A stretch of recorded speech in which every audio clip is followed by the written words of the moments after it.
மேடையில் ஒருத்தர் பெண்களை பத்தி, அதுவும் தாவேக்காவுடைய பெண் தொண்டரை பத்தி தவறாக, இழிவாக, கீழ்த்தரமாக, ஆபாசமாக பேசினாருங்க. அந்த ஆளு பேரை சொல்றதுக்கே எனக்கு வெக்கமா இருக்குதுக்கா. அந்த ஆளோட பேரை சொல்றது நமக்கு அசிங்கம். ஐயா, நீங்க என்கிட்ட 100 கோடி பணம் கொடுத்தாலும் அந்த பேரை நான் சொல்ல மாட்டேன். அப்ப ஒரு மேடை பேச்சாளருக்கு திமுக தன்னுடைய சொந்த செலவுல மேடையை போட்டு கொடுத்து அந்த மேடையில ஏற்றி விட்டு பெண்களை பற்றி இவ்வளவு கீழ்த்தரமாக பேசுது. அதை முதலமைச்சர் மு.க. ஸ்டாலின் வேடிக்கை பார்த்து கொண்டு இருக்காருன்னா தமிழ்நாட்டு பெண்களை நீங்க எவ்வளவு கீழ்த்தரமாக நினைச்சுக்கிட்டு இருக்கீங்க? தமிழ்நாட்டு பெண்கள் சும்மா நினைச்சீங்களா? சாதாரணமா இடம் போட்டீங்களா? அவளை 1977 புரட்சி தலைவர் எம்ஜிஆர் யார் மேல நம்பிக்கை வச்சு அரசியலுக்கு வந்தாரு?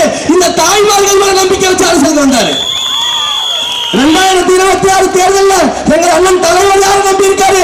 இந்த தாய்மார்களை நம்பி இருக்காரு.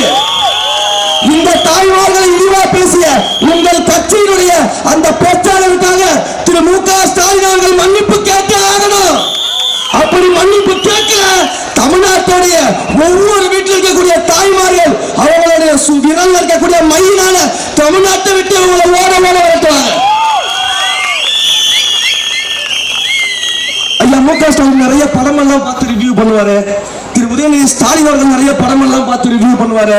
ஏன் உங்களுடைய அந்த பேச்சாளர் பேசின பேச்செல்லாம் உங்க குடும்பத்தோட உட்கார்ந்து பார்த்து ரிவ்யூ பண்ணுங்க. உங்க குடும்பத்து குழந்தைகள் இந்த வார்த்தைகள் எல்லாம் கேட்கக்கூடாது. உங்களுடைய குடும்பத்து உறுப்பினர்கள் பெண்கள் இந்த வார்த்தைகள் எல்லாம் கேட்கக்கூடாது.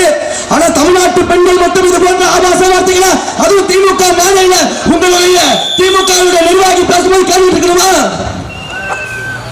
இனிமே ஓட்டு கேட்டு வரும் பொழுது அவன் அந்த திமுக பேச்சாளர் என்ன பேசினாரோ அந்த வீடியோவை போட்டு காட்டி இப்படி ஆபாசமா பேசுறவங்களுக்கு ஓட்டு தராத நடத்தி அறிங்க. இது அண்ணா சொல்லி கொடுத்த கண்ணியமா?